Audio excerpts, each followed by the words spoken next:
والشان شديد البطش والبرهان حافظ الدين والقرآن ما شاء الله كان بسم الله ما شاء الله كان وما لم يشأ لم يكن ولا حول ولا قوة إلا بالله العلي العظيم وما توفيقي إلا بالله إليه توكلت وإليه أنيب رب اشرح لي صدري ويسر لي أمري واحلل عقدة من لساني يفقهوا قولي أعوذ بالله من الشيطان الرجيم بسم الله الرحمن الرحيم فمن كان يرجو لقاء ربه فليعمل عملا صالحا ولا يشرك بعبادة ربه أحدا صدق الله المولانا العلي العظيم.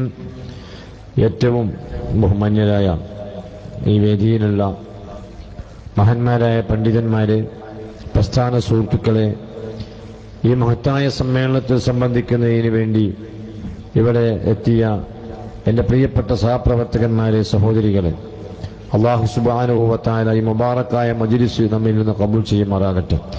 നമ്മുടെ പ്രിയപ്പെട്ട ബഹുമാന്യരായ എ പി ഉസ്താദ്, അൽഹംദുലില്ലാഹ്, ടി സി ഉസ്താദിനോടുള്ള അങ്ങേയറ്റത്തെ ആ അടുപ്പം കാരണം നേരത്തെ ഇവിടെ എത്തുകയും ദീർഘനേരം സംസാരിക്കുകയും കുറേ നേരം നമ്മുടെ സദസ്സിൽ ഇരുന്നു കൊണ്ട് അനുഗ്രഹിക്കുകയും ചെയ്തു. അള്ളാഹു ഉസ്താദിനും മറ്റു നേതാക്കൾക്കും ആഫിയത്തുള്ള ഹിമ്മത്തുള്ള ദീർഘായുസ് പ്രദാനം ചെയ്യുമാറാകട്ടെ എന്ന് പ്രാർത്ഥിച്ചുകൊണ്ട് വളരെ കുറഞ്ഞ കാര്യങ്ങൾ മാത്രമേ ഞാൻ സംസാരിക്കുന്നുള്ളൂ. റഹ്മാനായ റബ്ബ് നമ്മളെ സദസ്സ് കബൂൽ ചെയ്യുമാറാകട്ടെ. ബഹുമാനപ്പെട്ട ടി സി മുഹമ്മദ് മുസ്ലിയാർ ഈ നാടിന്റെ പേരിൽ അറിയപ്പെട്ട ഒരു വലിയ പണ്ഡിതനാണ്.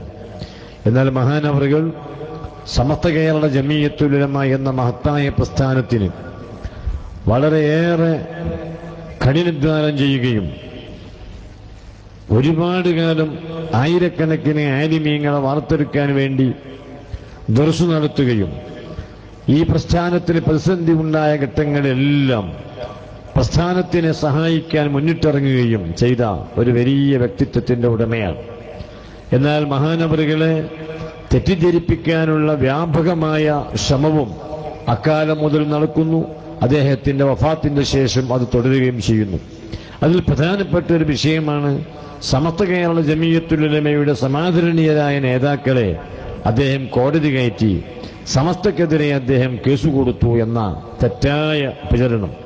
യഥാർത്ഥത്തിൽ നിങ്ങൾ നോക്കൂ, ഒരാള് വാട്സപ്പിലൂടെയോ ഫേസ്ബുക്കിലൂടെയോ അല്ലെങ്കിൽ മറ്റെന്തെങ്കിലും ഒരു നിലക്ക് ഒരു പ്രചരണം അങ്ങ് നടത്തിയാൽ ആ പ്രചരണം നടത്തുന്ന ആൾ ഒരൊറ്റ ക്ലിക്ക്, അതല്ലെങ്കിൽ ഒരൊറ്റ വോയിസ് അതാണ് ചെയ്യുന്നതെങ്കിൽ അതിവിടെ കാലാന്തരത്തിൽ ആ ഫിത്തന ഫസാദ് ഇവിടെ വ്യാപിച്ചു കിടക്കുകയാണ്. അതിൽപ്പെട്ട ഒരു സംഗതിയാണ് T C Muhammad Musliyar Samastha Kerala Jamiyyathul ഉലമയുടെ സമാദരണീയരായ നേതാക്കന്മാർക്കെതിരെ case കൊടുത്തു എന്ന്. സത്യവുമായി യാതൊരു ബന്ധവുമില്ലാത്ത, നമ്മൾ പുലബന്ധം എന്നൊക്കെ പറയാറുണ്ട്, ഒരു ബന്ധവുമില്ലാത്ത തനി ആരോപണം മാത്രമാണത്, പച്ചക്കള്ളം മാത്രമാണ്. പിന്നെ എന്താണ് വിഷയമുണ്ടായത്? ഇവിടെ ദുനിയാവിന്റെയും അതുപോലെ തന്നെ ആത്മീയതയുടെയും ഭൗതികതയുടെയും ആളുകൾ, ആഖിറത്തിന്റെയും ദുനിയാവിന്റെയും ആളുകൾ എക്കാലത്തും പ്രശ്നങ്ങൾ ഉണ്ടായിട്ടുണ്ട്. വിശുദ്ധ ഖുർആൻ നിയമങ്ങൾ പഠിപ്പിക്കുന്ന ഗ്രന്ഥമാണെങ്കിലും അതിൽ ചരിത്രങ്ങളുണ്ട്. ആ ചരിത്രങ്ങളെല്ലാം പരിശോധിച്ച് നോക്കിയാൽ കാണല്ലോ, ഏത് പ്രവാചകന്മാരുടെ കാലത്തും ആ പ്രവാചകന്മാരോട് നേരിട്ട് ഏറ്റുമുട്ടാൻ വന്നത് ആ കാലഘട്ടങ്ങളിലൊക്കെ ഭരണം നടത്തിയ, ആ ഭരണം നിലനിർത്തുന്നതിന് വേണ്ടി ശ്രമിക്കുന്ന ആളുകളും ഈ ദീൻ നിലനിർത്താൻ വേണ്ടി അധ്വാനിക്കുന്ന പ്രവാചകന്മാരുമായിട്ടാണ് എതിരായി പ്രവർത്തിച്ചിട്ടുള്ളത്. അത് നമ്മുടെ കേരളത്തിലുമുണ്ടായി. അതിനവർ പല മാർഗങ്ങൾ ആനിമീങ്ങളെ ചതിയിൽപ്പെടുത്തി അവരെ നശിപ്പിക്കുവാൻ ആദ്യകാലങ്ങളിലൊക്കെ സിഹിർ ചെയ്തുകൊണ്ട് ഒരു ശ്രമം നടത്തി. അതുപോലെ തന്നെ കള്ളുക്കേസുണ്ടാക്കി അറസ്റ്റ് ചെയ്യാനുള്ള വ്യാപകമായ ശ്രമം നടത്തി. ഇതുപോലെ തന്നെ അപരാധവും ദുരാരോപണങ്ങളും നടത്തിക്കൊണ്ട് പ്രയാസങ്ങളുണ്ടാക്കി. അത് പണ്ടുകാലം മുതൽ നടക്കുകയാണ്. ഇപ്പൊ ബഹുമാനപ്പെട്ട എ പി ഉസ്താദ് അതെല്ലാം നമ്മോട് ക്ഷമിക്കാൻ വേണ്ടി പറയുകയും അതുപോലെ തന്നെ നമ്മൾ വളരെ ശ്രദ്ധയോടുകൂടെ കാര്യങ്ങൾ പറയാവൂ എന്ന് എന്ന് എപ്പോഴും നിർദ്ദേശിക്കുകയാണ്. അതുകൊണ്ടാണല്ലോ നമ്മൾ പല കാര്യങ്ങളൊക്കെ പറയേണ്ട കാര്യങ്ങൾ പോലും നമ്മൾ എന്തിനാണത് പറയുന്നത്, അല്ലാഹു തആല കൈകാര്യം ചെയ്തുകൊള്ളുമെന്ന നിലക്ക് നമ്മളതെല്ലാം വിട്ടുപോകുന്നത്. നമുക്കറിയാം, ബഹുമാനപ്പെട്ട AP ഉസ്താദ് അദ്ദേഹം ഒരു കടുത്ത വാക്ക് ഇവിടെ ചോദിക്കുകയുണ്ടായി. ഇവിടുത്തെ പൊളിറ്റിക്കൽ സംഘടനകൾ അവരൊരുപാട് കാര്യങ്ങൾ ചെയ്യുന്നുണ്ട്, അവര് ജനങ്ങൾക്ക് ഉപകരിക്കുന്ന ഒരുപാട് കാര്യങ്ങൾ ചെയ്യുന്നുണ്ട്, അതാരും നിഷേധിക്കുന്നില്ല. പക്ഷെ ഉസ്താദ് ചോദിച്ചൊരു പ്രധാനമായ ചോദ്യം, ഈ വിഭാഗങ്ങൾ ആരെങ്കിലും മനുഷ്യർക്ക് ആത്മീയമായി പുരോഗതി ഉണ്ടാക്കുന്ന ഏതെങ്കിലും സ്ഥാപനങ്ങൾ ഉണ്ടാക്കിയിട്ടുണ്ടോ? അതേ സമയത്ത് ഉസ്താദിന് നിങ്ങൾ നോക്കൂ, ഈ പ്രായം വന്ന സമയത്ത് പോലും ഉസ്താദിന്റെ ഓരോ സെക്കൻഡ് എന്തിനാണ് ഉസ്താദ് ഉപയോഗപ്പെടുത്തുന്നത്? തന്റെ സമുദായത്തിന്റെ ആത്മീയമായ പുരോഗതിക്ക് വേണ്ടി. കഴിഞ്ഞ വെള്ളിയാഴ്ച, ഇന്നലെയല്ല അതിന്റെ മുമ്പുള്ള കഴിഞ്ഞ വെള്ളിയാഴ്ച മർക്കസിന്റെ ജനറൽ ബോഡി മീറ്റിംഗ് ആയിരുന്നു. ആ ജനറൽ ബോഡി മീറ്റിംഗിൽ ഞാനും പോയിരുന്നു. 3 വർഷത്തെ വരവ് ചെലവ് കണക്കാണ് മർക്കസ് അവിടെ അവതരിപ്പിച്ചത്. AP ഉസ്താദാണ് ജനറൽ സെക്രട്ടറി. അദ്ദേഹത്തിന് വേണ്ടി അവിടെ അവതരിപ്പിച്ച വരവ് ചെലവ് കണക്ക് 2013, 2014, 2015 3 കൊല്ലത്തെ വരവാണ് അവിടെ വായിച്ചത്. വരവും ചെലവും എത്രയാണ് മർക്കസിന്റെ ഈ 3 കൊല്ലത്തെ ചെലവ്? 67 കോടി ഉറുപ്പിക. 67 കോടി ഉറുപ്പിക. എത്രയാണ് ഈ 67 കോടി ഉറുപ്പികക്ക് 3 വർഷക്കാലത്തെ വരവ്? എത്രയാണ്? 33 കോടി ഉറുപ്പിക. എത്രയാണ് കടം? 34 കോടി ഉറുപ്പിക.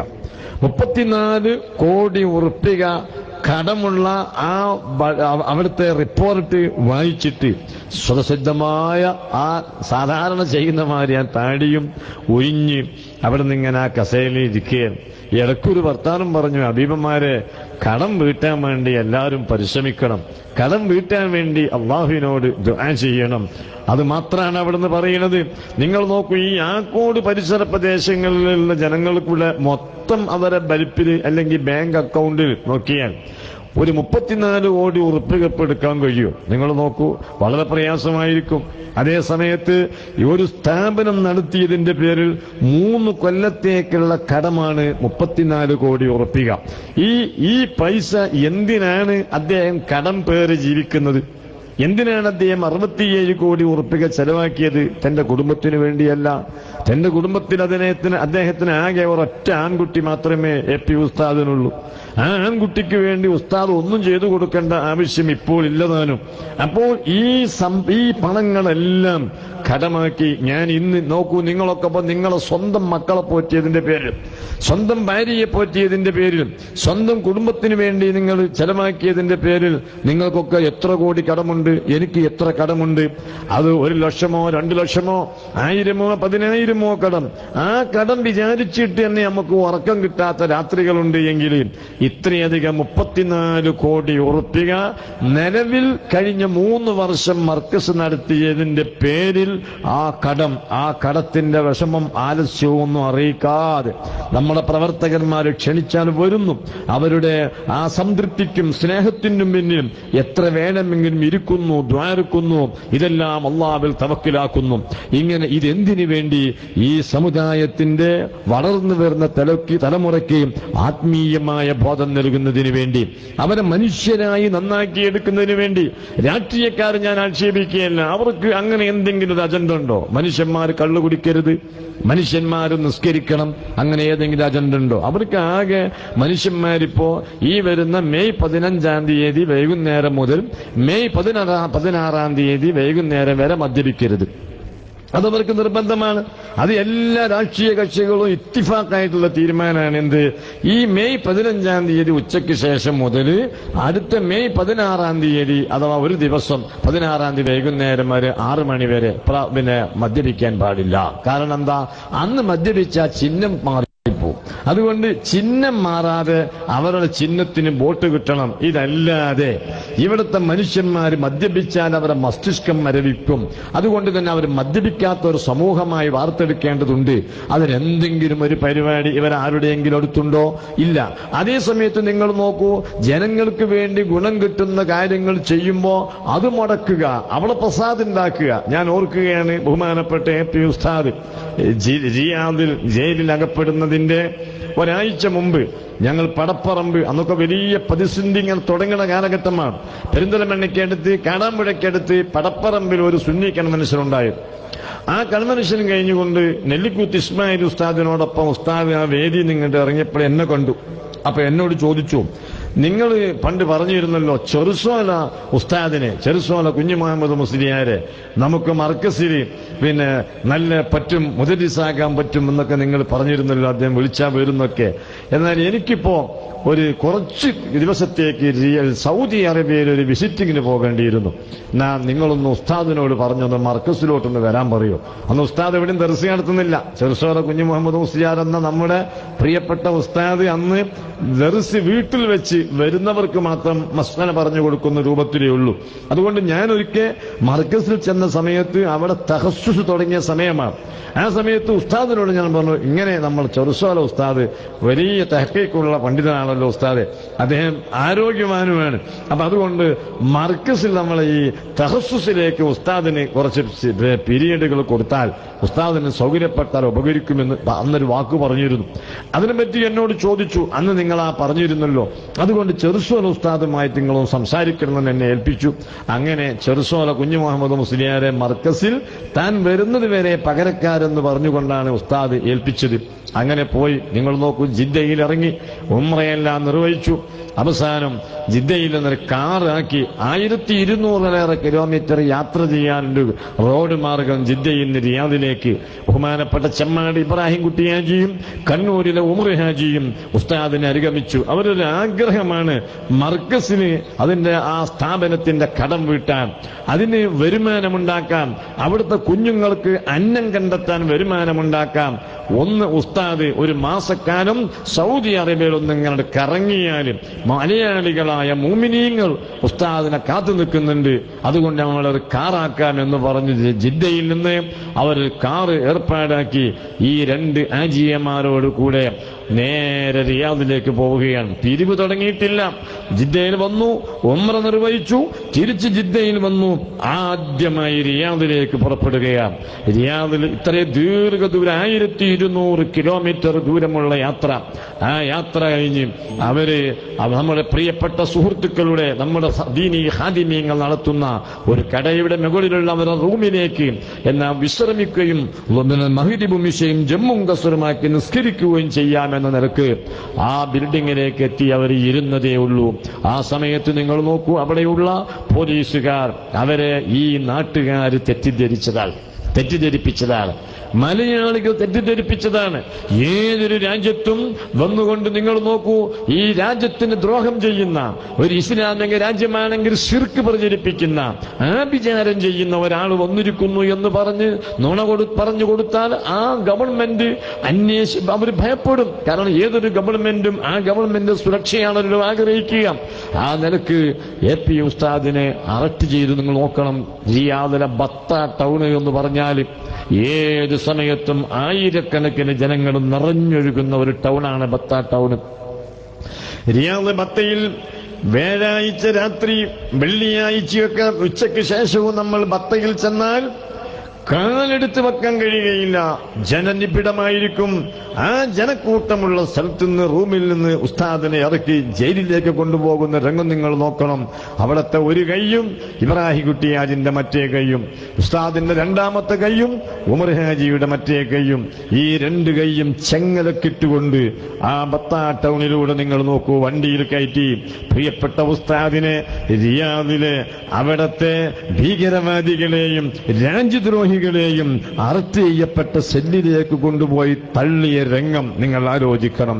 ഈമാനുള്ള ആളുകൾ അന്ന് കരഞ്ഞു, മുഅ്മിനീങ്ങൾ അന്ന് നോമ്പ് നോറ്റും അതുപോലെ മറ്റ് വഴിപ്പേടുകൾ ചെയ്തും അള്ളാഹുവിനോട് രക്ഷയ്ക്ക് വേണ്ടി പ്രാർത്ഥിച്ചപ്പോൾ ആ സമയത്ത് ഉറഞ്ഞു തുള്ളുകയും പൊട്ടിച്ചിരിക്കുകയും ചെയ്തുകൊണ്ട് ആഘോഷിച്ച മനുഷ്യന്മാർ നമ്മുടെ ഈ കൊച്ചു കേരളത്തിൽ ഉണ്ട് എന്ന് നിങ്ങൾ ഓർക്കണം. അവസാനം ഇന്നിപ്പോ സൗദി അറേബ്യ ഭരിക്കുന്ന സൽമാൻ രാജാവ് ആ സമയത്ത് റിയാദിലെ ഗവർണറായിരുന്നു.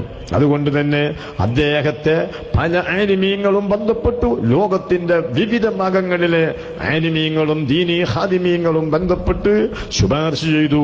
ഉസ്താദിന് മോചനം സാധ്യമായി. ഞാൻ ആ സമയത്ത് ആദ്യമായിട്ട് അബൂദാബിയിലെത്തിയ സമയമാണത്. അബൂദാബിയിലെത്തിയിട്ട് ഒരാഴ്ച ഞാൻ എന്റെ ജീവിതത്തിൽ ആദ്യത്തെ ഗൾഫ് യാത്രയാണത്. അങ്ങനെ ഞാൻ അബൂദാബിയിലെത്തിയ സമയം, അത് UAE അബൂദാബിയിലെത്തിയത് ആദ്യത്തെ യാത്രയാണ്. അതിനു മുമ്പ് ഞാൻ ഗൾഫിൽ പോയിട്ടുണ്ട്. ഏതായാലും ഞാൻ അവിടെ ഓർക്കുകയാണ്, അബൂദാബിയിൽ ഒരു ഗാർഡൻ പള്ളിയുണ്ട്. ആ ഗാർഡൻ പള്ളിയിൽ അന്ന് ഇശാ നിസ്കരിക്കാൻ വേണ്ടി കൂടിയതാണ്. അവിടുത്തെ ഇമാമ് ഒരു സയ്യിദാണ്, അബൂദാബിക്കാരനാണ്. അദ്ദേഹം ഹദ്ദാദ് കുടുംബ പരമ്പരയിൽപ്പെട്ട ഒരു മഹാനുമാണ്. ഇന്ന് അദ്ദേഹം ആ പള്ളിയിലെ ഇമാമല്ല. അദ്ദേഹം ഇശാ നിസ്കാരത്തിൽ വന്ന അവിടുത്തെ നാട്ടുകാരായ ആ മുഅ്മിനീങ്ങൾ, നാട്ടുകാരാണ് അവിടെ കൂടുതൽ നിസ്കരിക്കുക ആ പള്ളിയിൽ. അവരോട് പറഞ്ഞു, അബുൽ ലൈത്താം ഷെയ്ഖ് അബൂബക്കർ അഹമ്മദ് ഒരു വഞ്ചനയിൽ കുടുങ്ങിയിരിക്കുന്നു, ഒരു ചതിയിൽ പെട്ടുപോയിരിക്കുന്നു.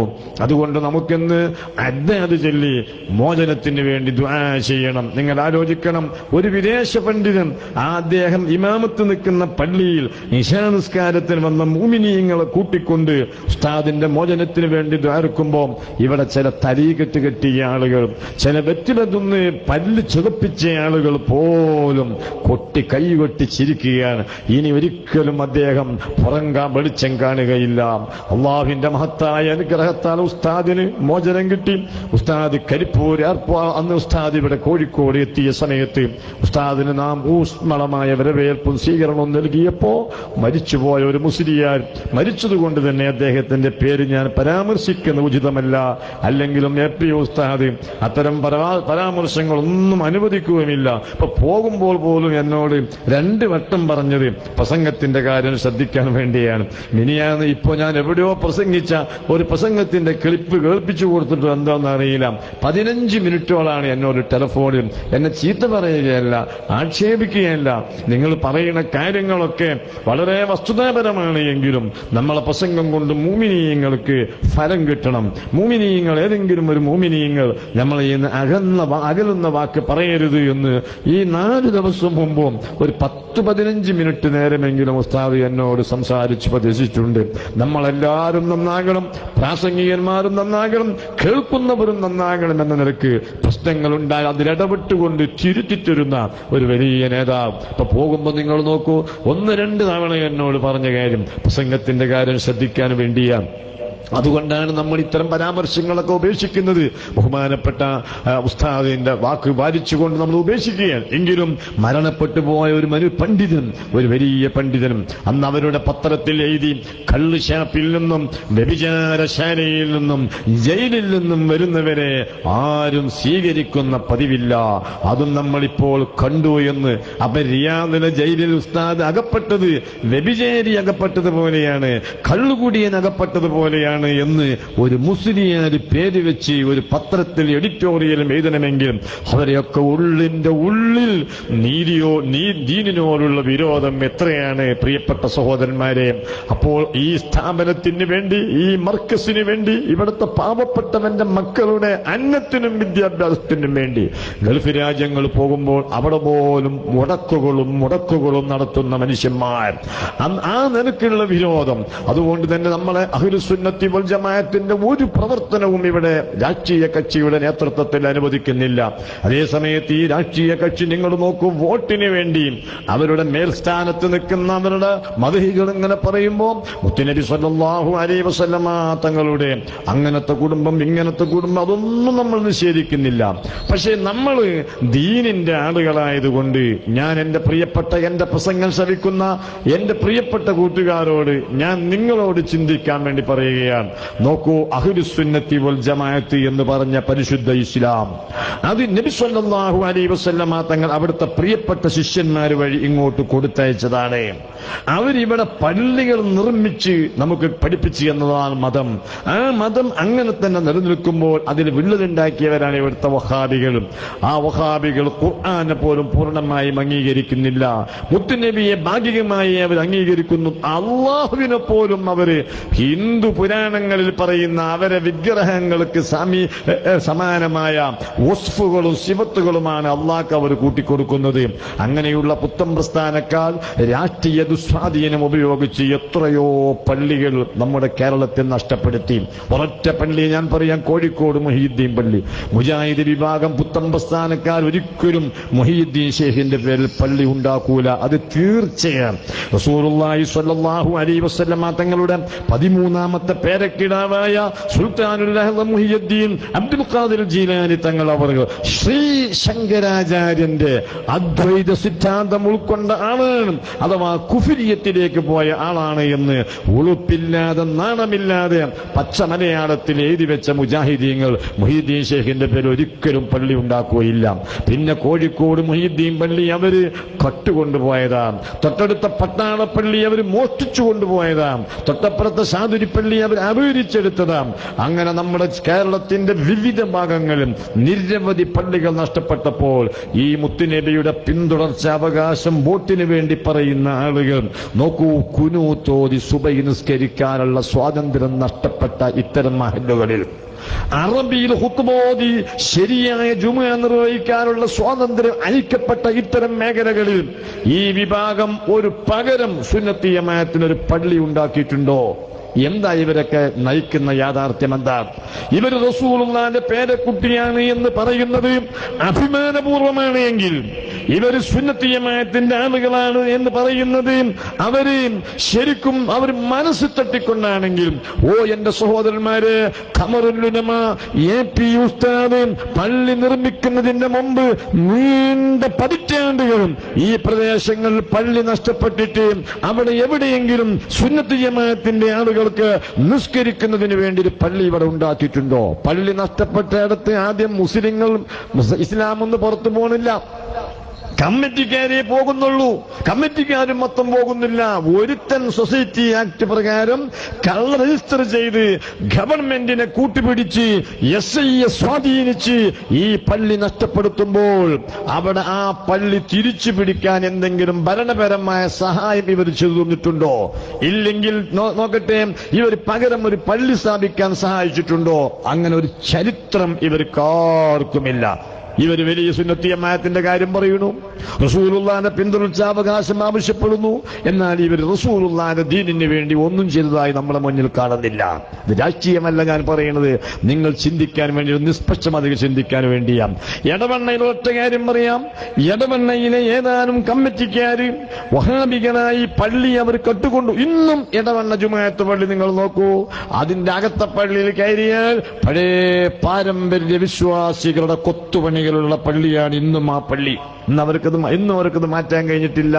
ആ പള്ളി നഷ്ടപ്പെടുമ്പോൾ അവിടത്തെ മുദരിസ് അബ്ദുസ്സലാം സുല്ലമിയുടെ പിതാവ് അനബി മുസ്ലിയാർ, അയാൾ ഇനി വേറെ ദർസ് അന്വേഷിക്കാനാവില്ല നിലക്ക് മൂപ്പര് പിന്നെ ആ കമ്മിറ്റിക്കൊപ്പം നിന്നുകൊണ്ട് മൂപ്പര് വഹാബിയാവുകയാണ്. നാട്ടുകാര് കാലങ്ങളായി എത്ര പതിറ്റാണ്ട് കഴിഞ്ഞിട്ടാണ് നമ്മളവിടെ പള്ളി ഉണ്ടാക്കുന്നത്.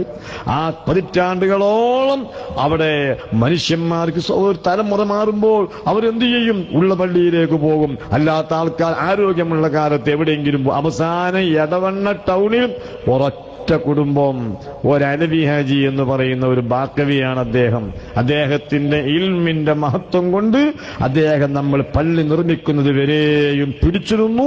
ഇന്നും അദ്ദേഹം ആ പള്ളിയുടെ കാരണവരായി കൊണ്ട് നടക്കുന്നു. അദ്ദേഹം വലിയ ഭാഷാ കഴിവുള്ള ആളുകൂടിയാണ്. ഏകദേശം 15ഓളം ഭാഷകൾ കൈകാര്യം ചെയ്യാൻ കഴിവുള്ള ബാക്കവിയായ ഒരാളാണ് എടവണ്ണ അലവി ഹാജി എന്ന് പറഞ്ഞ് ഇന്ന് ആ പള്ളി കാണാം. അദ്ദേഹമല്ലാതെ മറ്റു കുടുംബങ്ങളൊക്കെ ഈ നീണ്ട പതിറ്റാണ്ടുകളെ കൊണ്ട് മൊത്തം സുന്നത്തി ജമാഅത്തിൽ നിന്ന് അകന്നുപോയതിന് ഉത്തരവാദി ആരാൾ? ഇവരെ മൂക്കിന്റെ ചുവട്ടിലല്ലേ ഈ കാര്യങ്ങളൊക്കെ നടന്നത്? പക്ഷേ കോഴിക്കോട് ജില്ലയിലുള്ള കാന്തപുരത്തുള്ള AP ഉസ്താദ് വന്നു കണ്ട് അവിടെ പള്ളി നിർമ്മിക്കുന്നവരെ നമുക്കവിടെ പള്ളി ഉണ്ടായോ? ഇല്ല. ഇങ്ങനെ ദീനിന് വേണ്ടി പ്രവർത്തിക്കുമ്പോ അതിനോട് സഹകരിക്കുന്നില്ലെന്ന് മാത്രമല്ല, ഈ പ്രവർത്തനം നടത്തുന്ന ആളെ അപഹസിക്കുകയും അപകടപ്പെടുത്താനുള്ള ശ്രമം, ആ അപകടത്തിന്റെ ഭാഗമാണ് റിയാദിലെ അറസ്റ്റ് എന്ന് നാം അറിയുക.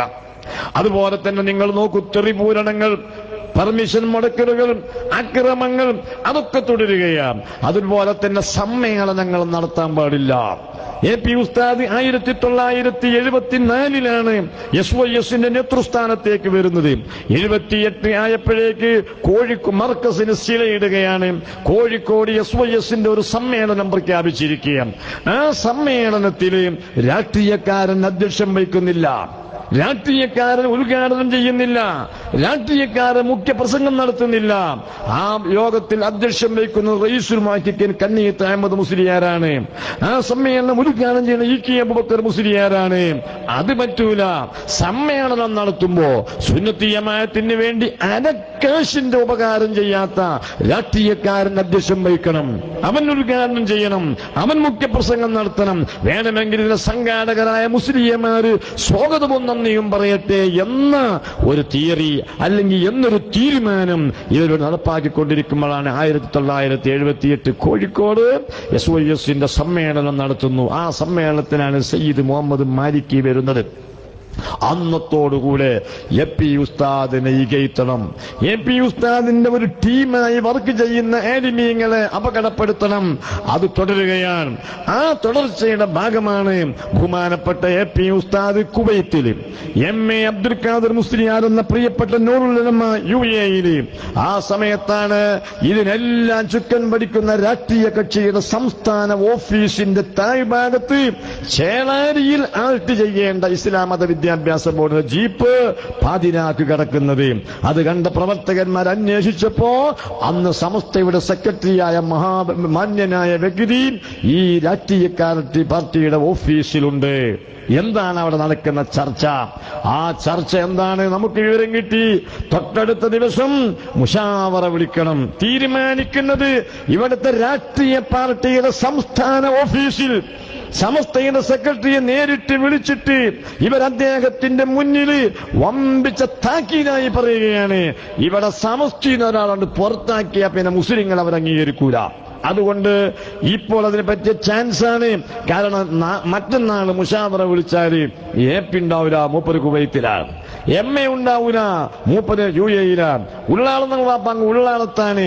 അതുകൊണ്ട് ഉള്ളവരെ കൂട്ടി യോഗം വിളിച്ചിട്ട് ഈ ദീനിന് വേണ്ടി പ്രവർത്തിക്കുന്ന ആളുകളെ പുറത്താക്കിയതായ ഒരു പ്രസ്താവന ഈ തൊട്ടടുത്ത ദിവസം തന്നെ പത്രത്തിൽ കൊടുക്കണം. അന്ന് മൊബൈൽ സംവിധാനമില്ല എന്ന കാര്യം നിങ്ങൾ അറിയണം.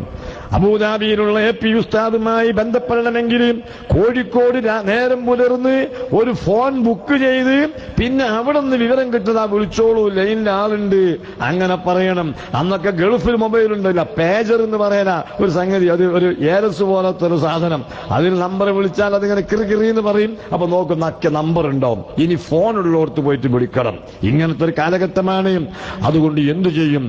ഈ മുശാവറ എന്ന പേര് തട്ടിപ്പിടിച്ച് ഏതാനും ആളുകൾ യോഗം കൂടി ബഹുമാനപ്പെട്ട സയ്യിദ് അബ്ദുർ റഹ്മാൻ അൽ ബുഖാരി തങ്ങളും Chittari KP Hamza Musliyar, MA Abdul Khader മുസ്ലിയാരും AP Abubakar Musliyar, Andona PK മക്കളിയെ പോലുള്ള ഈ ടീമിനെ പുറത്താക്കിയെന്ന് പ്രസ്താവന വന്നാൽ അത് ജനങ്ങളിൽ പ്രശ്നങ്ങളുണ്ടാകും, മഹല്ലുകളിൽ ഭിന്നിപ്പുണ്ടാകും. അതുകൊണ്ട് റബ്ബേ എന്താണ് ചെയ്യുക? മുത്തുനബി പറഞ്ഞിട്ടുണ്ട്, ആലിമീങ്ങളും ഉമറാക്കളും നന്നാകണം, അപ്പോഴേ സമുദായം നന്നാവുകയുള്ളൂ. അവർ ദുഷിച്ച സമുദായം ദുഷിക്കും. എന്തു ചെയ്യണം? അതിനിപ്പോ ആലോചിക്കാൻ നമ്മളെ നേതാക്കന്മാരിവിടെ ഇല്ല. ആരോടുകൂടി ആലോചിക്കും?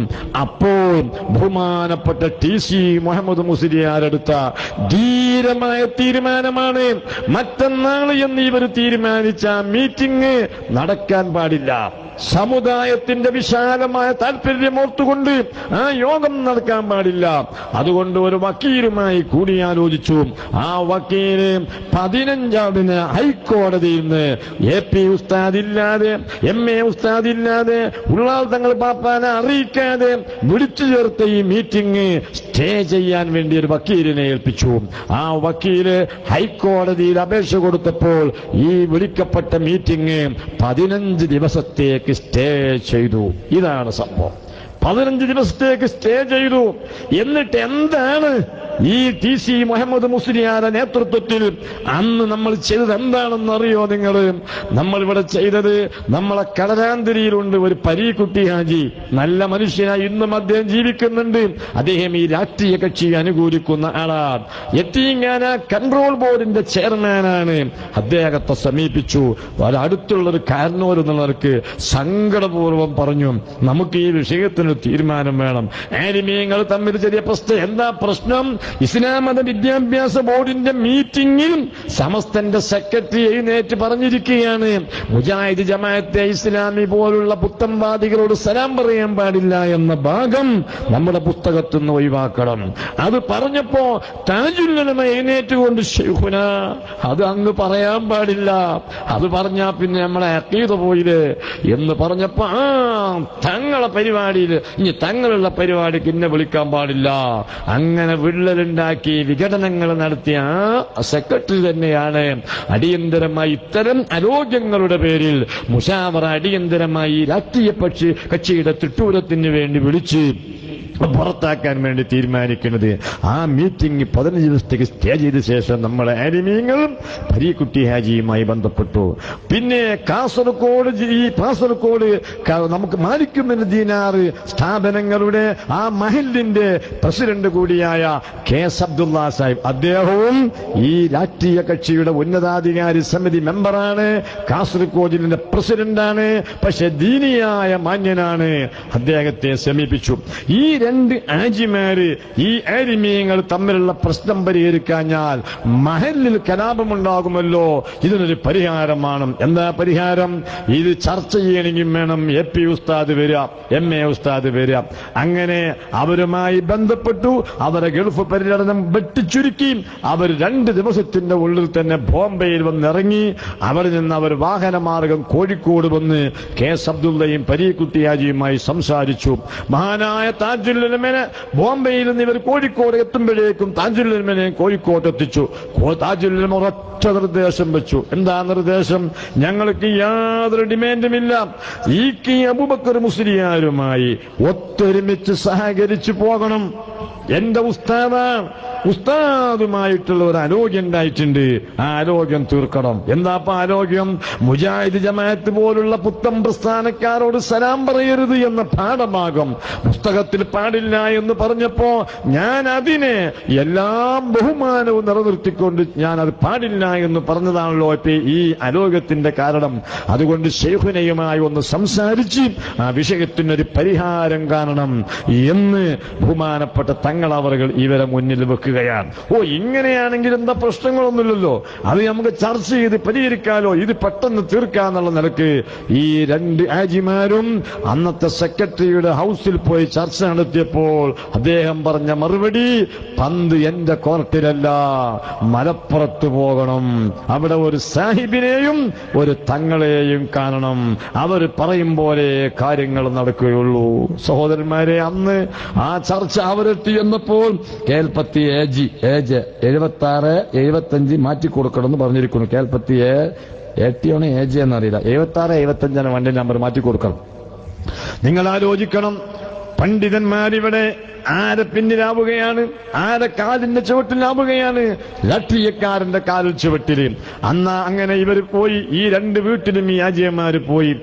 അങ്ങനെ താജുൽ ഉലമയോട് പറഞ്ഞു, തങ്ങളെ ഏതായാലും നമുക്ക് ഇന്നൊരു ദിവസം കൂടാം, ഞങ്ങൾ അവിടെ നിന്ന് പോട്ടെ എന്ന് പറഞ്ഞു. ആ വിവരം അറിയാൻ വേണ്ടി വീണ്ടും ഇവർ കാസർകോട്ട് നിന്ന് MA ഉസ്താദ്, ഉള്ളാളത്തിന് താജുൽ ഉലമ, AP ഉസ്താദ് പിന്നെ കോഴിക്കോടുണ്ട്. അവർ ചർച്ച നടത്തി. ചർച്ച ഇവർ പറഞ്ഞത് അത് നടക്കും പോലെ നടക്കട്ടെ, ഇപ്പൊ ഇടപെടണ്ട എന്നുള്ളതാണ്. അവസാനം വീണ്ടും അന്നും അങ്ങനെ പോയി. മൂന്നാമതും ചെന്നപ്പോ അന്നത്തെ സംസ്ഥയുടെ ബഹുമാന്യനായ സെക്രട്ടറി പറഞ്ഞ മറുപടി, മലപ്പുറത്തെ സാഹിബിന്റെ അടുത്ത് പോയിട്ട് അദ്ദേഹത്തിനോട് മൂപ്പരെന്താണ് പറയണത്, അതല്ലാത്തൊരു തീരുമാനം എനിക്കില്ല, നഊദുബില്ല.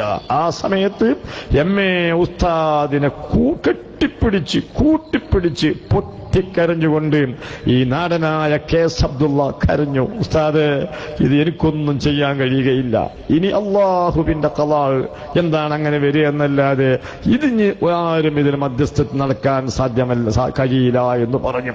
അങ്ങനെ ഇത് ഈ മസ്ലഹത്ത് ചർച്ച ഈ 15 ദിവസത്തെ സ്റ്റേ ഉണ്ടല്ലോ, അത് കഴിയുന്നത് വരെയും ഇവര് ഉരുട്ടിപ്പെരട്ടിക്കൊണ്ടുപോയി. 15 ദിവസത്തേക്കല്ലേ സ്റ്റേ ചെയ്തിട്ടുള്ളൂ. ആ 15 ദിവസം പൂർത്തിയാകുന്ന അന്ന് ധിക്കാരപൂർവ്വം മീറ്റിംഗ് വിളിച്ചുകൊണ്ട് ഈ നമ്മുടെ നേതാക്കന്മാർക്കെതിരെ അവര് ആക്രോശിക്കുകയാണ് ചെയ്തത്. അന്ന് അസുഖകരമായ നിലപാട്. സാധാരണഗതിയിൽ മഹാനായ റയീസുൽ മാലിക്കിൻ കണ്ണിയത്ത് അഹമ്മദ് മുസ്ലിയാർ മീറ്റിംഗിന് വന്നാലും വന്നില്ലെങ്കിലും അധ്യക്ഷ ഭാഗത്ത് 3 കസേര ഉണ്ടാകാറുണ്ട്. ഒരു കസേര താജുൽ ഉലമക്കാണ്, ഒന്ന് ഈക്കക്കാണ്, മറ്റൊന്ന് കണ്ണിയത്തിനാണ്. കണ്ണിയത്തുണ്ടായാൽ പോലും മുശാവറ മെമ്പർമാർ പറയും, ഞാൻ കേട്ടിട്ടുണ്ട് താജുൽ ഉലമയാണ് ദ്വാരക്കല്. എന്നാൽ ഈ 15 ദിവസത്തെ സ്റ്റേ തീരുന്ന അന്ന് വിളിച്ച മീറ്റിംഗിൽ 2 കസേര ഇട്ടിട്ടുള്ളൂ. എന്നിട്ട് മാത്രമല്ല, താജുൽ ഉലമ വരുന്നതിന്റെ മുമ്പ് തന്നെ KK അബൂബക്കർ ഹസരത്തിനെ അവിടെ പിടിച്ചിരുത്തിയിട്ട് സെക്രട്ടറിയുടെ ഒരു മോശം പരാമർശം. എല്ലാ വൈസ് പ്രസിഡന്റുമാരും തങ്ങൾ മാത്രമല്ലല്ലോ, വേറെയും വൈസ് പ്രസിഡന്റ് ഉണ്ടല്ലോ, അതിൽപ്പെട്ടൊരു വൈസ് പ്രസിഡന്റാണ്, ഇന്ന് മൂപ്പർ അധ്യക്ഷൻ വഹിച്ചാൽ മതി എന്ന് പറയുകയും ഫാത്തിഹ വിളിച്ചുകൊണ്ട് അദ്ദേഹത്തെ കൊണ്ട് ദ്വാരിപ്പിക്കുകയും ചെയ്യും. അതിനൊന്നുമല്ല താജുൽ ഉലമ ഇറങ്ങിപ്പോകുന്നത്, അത് സംബന്ധമായ അവിടെ നിന്ന് ചർച്ചയിലാണ്. ആ ചർച്ചയിൽ എന്ത് പറഞ്ഞാലും ബോട്ടിലിടുക, ദീൻ പറയുമ്പോൾ ബോട്ടിലിടുക. അത് കേട്ട് കേട്ട് കേട്ട് മരവിച്ചു പോകുമോ എന്ന ഭയം കൊണ്ട് മഹാനായ താജുൽ ഉലമ എഴുന്നേറ്റുകൊണ്ട് പറഞ്ഞു, ഈ ബോട്ടിലിട്ടുകൊണ്ട് മതം തീരുമാനിക്കണ കാലം വന്നിട്ടുണ്ടെങ്കിൽ എനിക്കിതിന് കൂട്ടുനിൽക്കാൻ കഴിയൂല എന്നും പറഞ്ഞു ഒറ്റയ്ക്ക് ആരോടും കൂടി ആലോചിക്കാതെ മഹാനായ താജുൽ ഉലമ പടിയിറങ്ങുകയാണ്.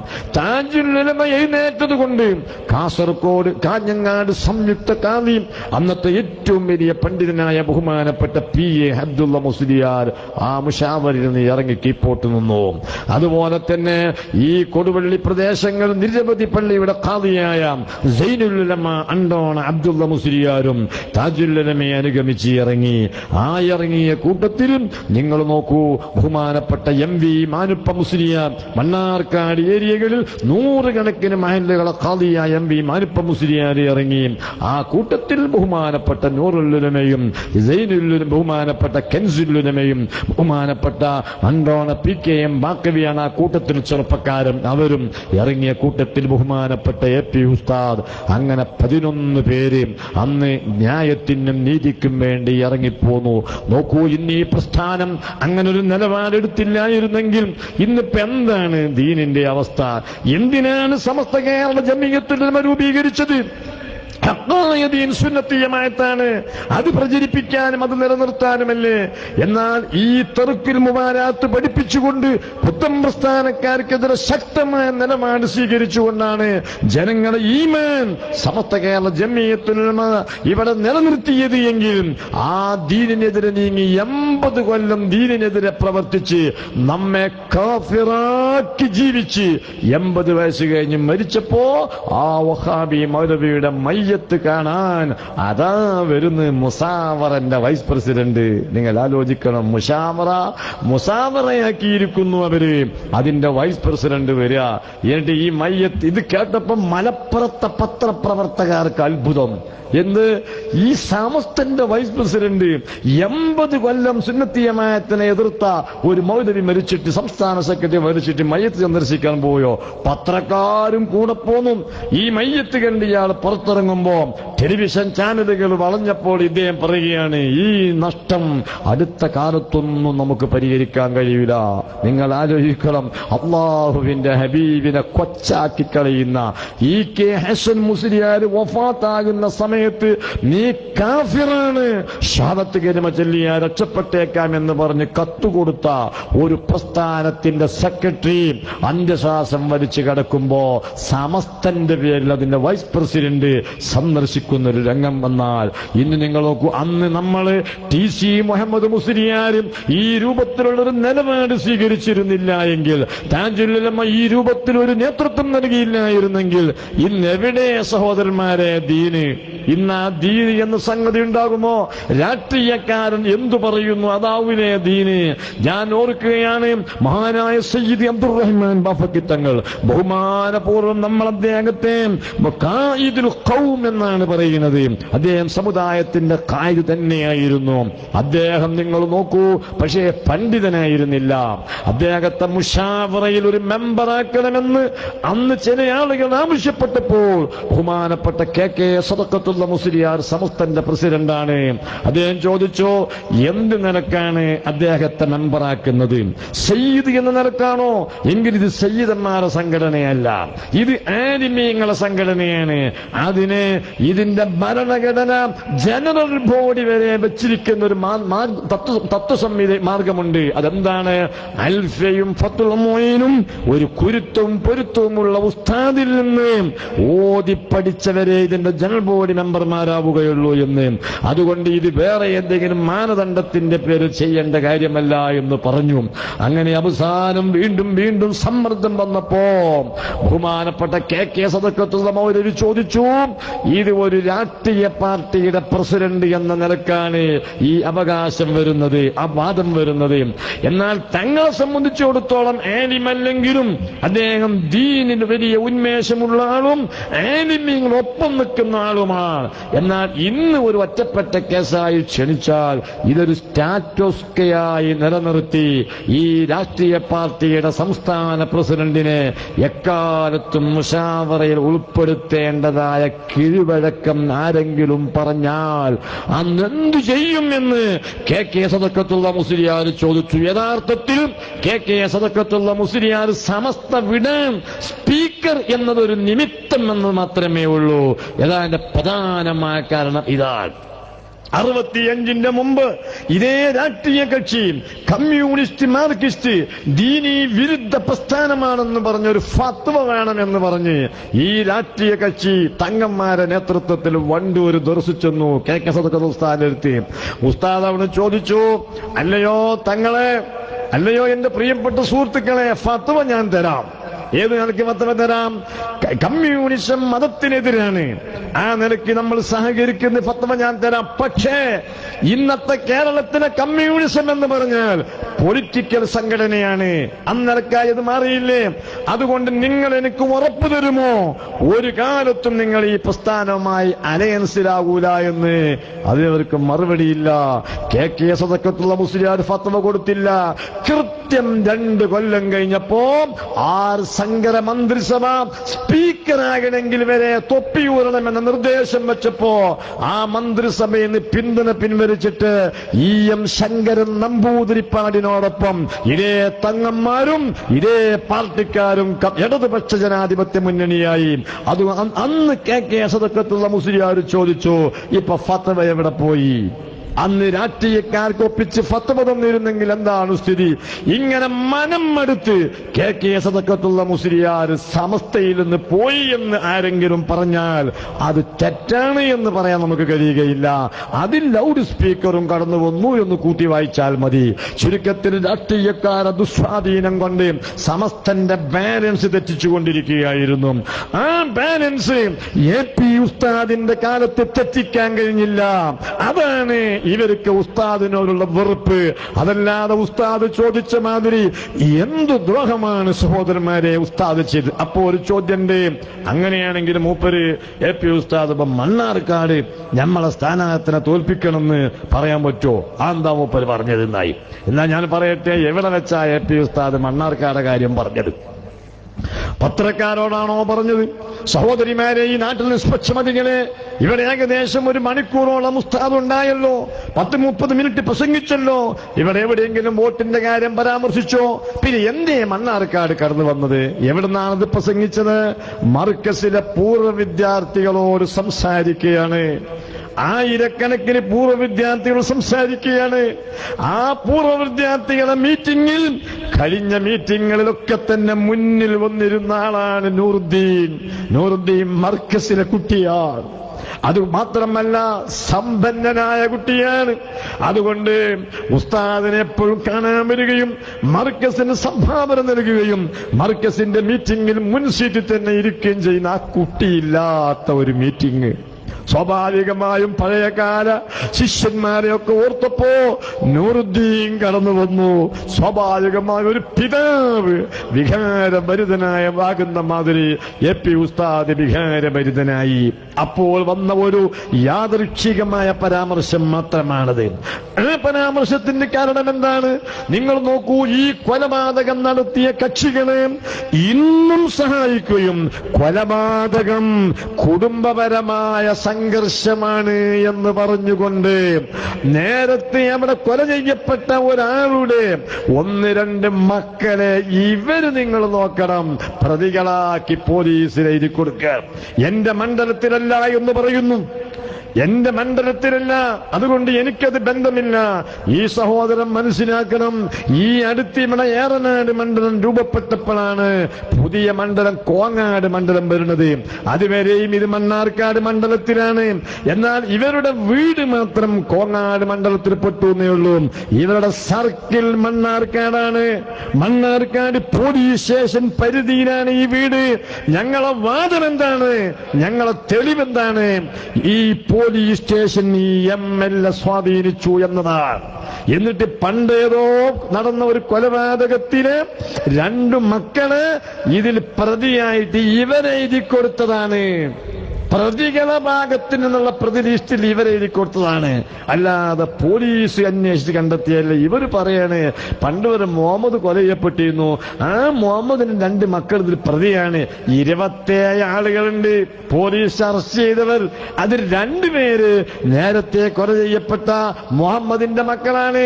അതുകൊണ്ട് അതിന് പകരമാണ് ഇത് വന്നത്. യഥാ നിങ്ങളൊന്ന് മണ്ണാർക്കോട് കർണാടക കല്ലേങ്കുഴി പോയി നോക്കൂ. ഈ കൊല ചെയ്യപ്പെട്ടു എന്ന് പറയുന്ന ആ മുഹമ്മദിന്റെ എല്ലാ മക്കളും കുടുംബവും എല്ലാം കുഞ്ഞി ഹംസയോടൊപ്പമാണ്. എല്ലാവരും നൂറുദ്ദീനോടൊപ്പമാണ്. അവരുടെ കുടുംബത്തിൽ യാതൊരു കലഹവുമില്ല.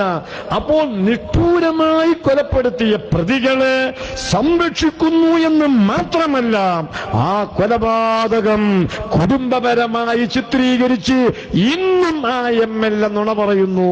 അതാ പ്രശ്നം. ഈ പ്രതികളെ വീടാന്തരം വോട്ട് ലിസ്റ്റുമായി പറഞ്ഞായിട്ട് ഇന്നും വോട്ട് പിടിക്കാൻ വേണ്ടി ഏൽക്കുന്നു. അതാ ഉസ്താദ് വേദനിച്ചത്. എന്റെ ഒരു കുട്ടിനെ കൊന്നിട്ട് ഇനി ആ കൊന്നത് ഏതൊരു ദോഷത്തിനാണ് ഈ പെൺകുട്ടിയെ കൊന്നത് എന്ന് പണ്ട് ജാഹിലിയങ്ങളെ കൊലപാതകത്തെ പറ്റി ഖുർആൻ ചോദിക്കുന്നുണ്ട്. ആ നിലയ്ക്ക് നിങ്ങൾ ചിന്തിക്ക്, എന്തിനാ കൊന്നത്? ഇവരെ എല്ലാ കൊലപാതകം എന്തിനാ? കുണ്ടൂർ ഉസ്താദിന്റെ മോനെ കൊന്നിട്ട് ഇന്ന് പോലും എന്റെ വാട്സപ്പ് എന്ന് പറഞ്ഞാല് അത് പല ആളുകൾ, ഞാൻ ഒന്നും ഡിലീറ്റ് ചെയ്യുന്നില്ല, ഞാൻ ഒന്നും ഒഴിവാറില്ല. നമുക്ക് വേറെ അറിയട്ടെ, എല്ലാവരും ഇന്ന് ആരൊക്കെ ആഡ് ചെയ്തിട്ടുണ്ടോ എല്ലാം നമുക്ക് അറിയണം.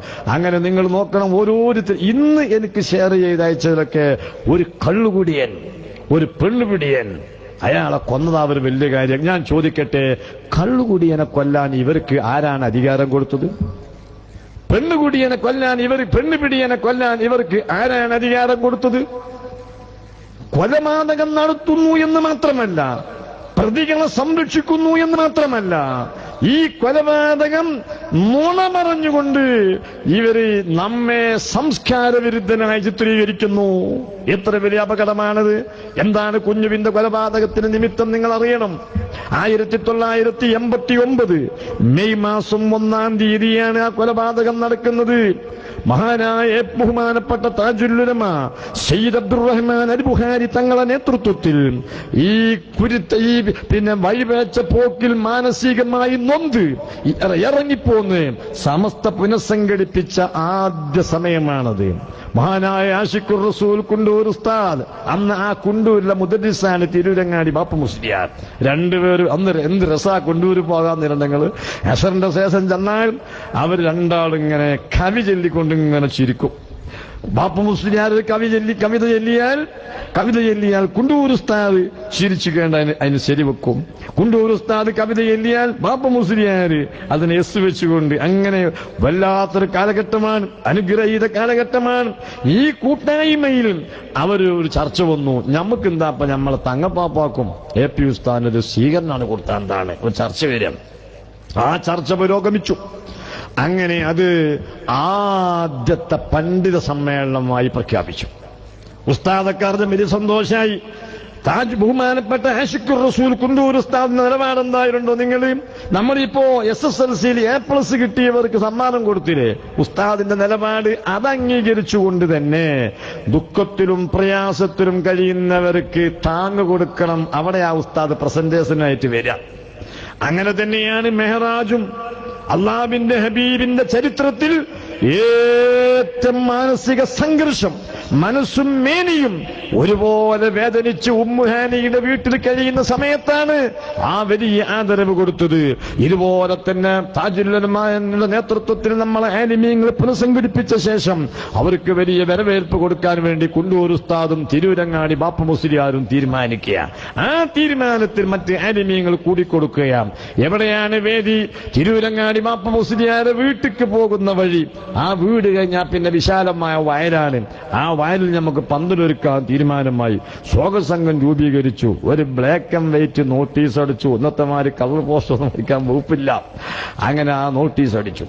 ഈ നോട്ടീസ് കുണ്ടൂര് തന്നെ നമ്മളെ സ്വാഗത സംഘം ഓഫീസ്. കാരണം ഉസ്താദന്മാർ അവിടെയാണ്. ഉസ്താദിനോടൊപ്പം ജീവിക്കുന്ന, ഉസ്താദ് സംരക്ഷിക്കുന്ന ഒരു തമിഴനുണ്ട്. ചെറിയ പയ്യനാണ്. ആ കുട്ടി ഇടക്കാലത്ത് മുസ്ലിമായിട്ട് ഉസ്താദിന്റെ കൂടെ തന്നെ താമസിക്കുകയാണ്.